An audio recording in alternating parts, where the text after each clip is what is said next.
Selamat pagi teman-teman, semoga sehat-sehat selalu.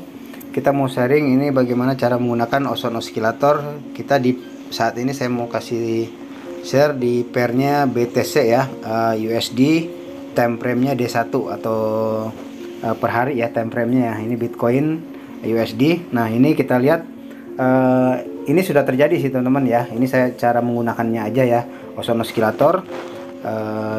Ozone Oscillator itu ada dua ya, yang convergent dan divergent ya.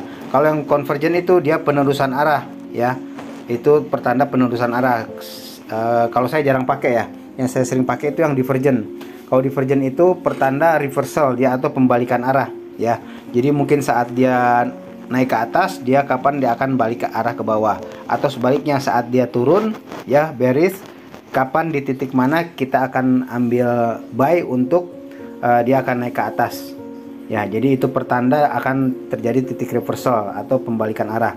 Nah, seperti di sini yang pair BTC ya teman-teman ya. Kita lihat, kita gambar dulu nih yang pair BTC ini di titik sini ke titik ini nih ya, teman-teman bisa lihat nih ya. Di real grafiknya dia naik, tapi di Ozone Oscillator malah turun ya. Kita lihat di Ozone Oscillator dia malah turun. Nah, ini ya. Nah, pertanda berarti di titik ini ya dia akan terjadi, ini merupakan titik reversal atau kita bisa panggil divergent ya. Jadi ini titik pembalikan arah di sini. Titik pembalikan arah di titik ini ke bawah ya.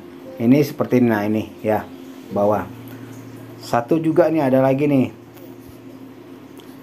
Titik ini ke titik ini dia naik dia. Ya, sedangkan di Ozone Oscillator dia malah turun ya. Ya, ini dia malah turun di sini. Nah, berarti di titik ini merupakan, kita bisa panggil ini sebagai divergent ya. Jadi di titik ini akan terjadi pembalikan arah atau reversal. Ini ke bawah nih ya. Di titik ini berarti titik pembalikan arah. Tapi tetap namanya indikator, sebatas indikator ya teman-teman ya. Tidak ada yang 100% ya tentunya ya. Jadi tetap ada, nanti kita harus combine ya, atau kombinasikan dengan indikator lain ataupun pattern lain ya, seperti yang saya sering gunakan tuh SND ya, supply and demand, ataupun SNR ya, support and resistance ya. Ini kalau teman-teman mau lihat trading saya langsung di video saya sebelumnya, kalau teman-teman lihat itu ada playlist saya trading and crypto ya, itu banyak di situ saya sudah share ya. Jadi langsung menggunakan indikator Ozone Oscillator dan tentunya dengan beberapa indikator lain ya, di combine ya, kita langsung trading ya.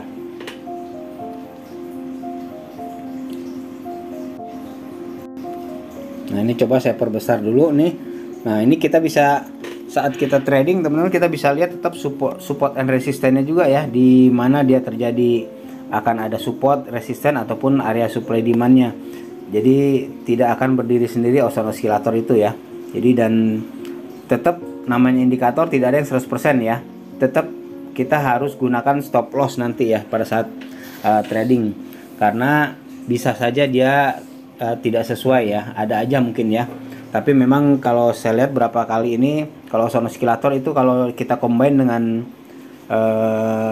indikator-indikator yang seperti QM juga ya, Quasimodo ya, itu terus SND, SNR itu cukup akurat juga ya, walaupun tetap ya tidak ada yang 100% ya. Kalau teman-teman mau trading itu sebaiknya gunakan uang dingin ya, saya sarankan teman-teman ya, jangan uang belanjaan lah ya. Kalau uang dingin kita kayak uang kopi lah teman-teman, yang uang jajan aja ya, itu jadi tidak terlalu beresiko ya. Walaupun maksudnya kalau misalnya kita profit kita bersyukur, tapi kalaupun kita loss kita tidak terlalu pusing lah teman-teman ya. Jadi, seperti itu ya. Jadi kalau saya biasa trading di brokernya OctaFX teman-teman ya. Dulu pernah juga sih di FBS juga pernah ya, tapi yang sekarang sering itu di OctaFX.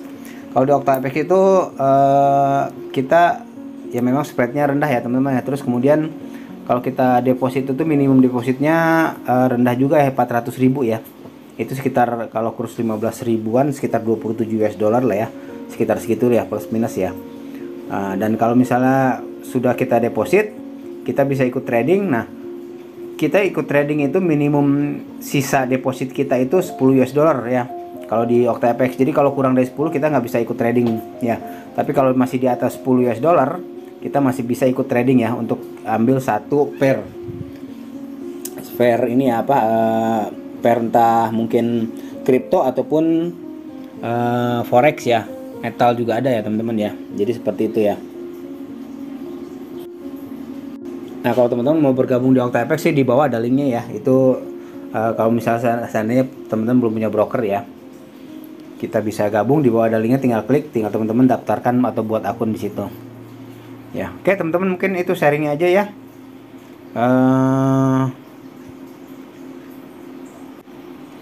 Untuk kali ini ya, semoga bermanfaat. Mohon maaf kalau ada kekurangan. Sukses selalu dan sehat selalu teman-teman ya. Terima kasih.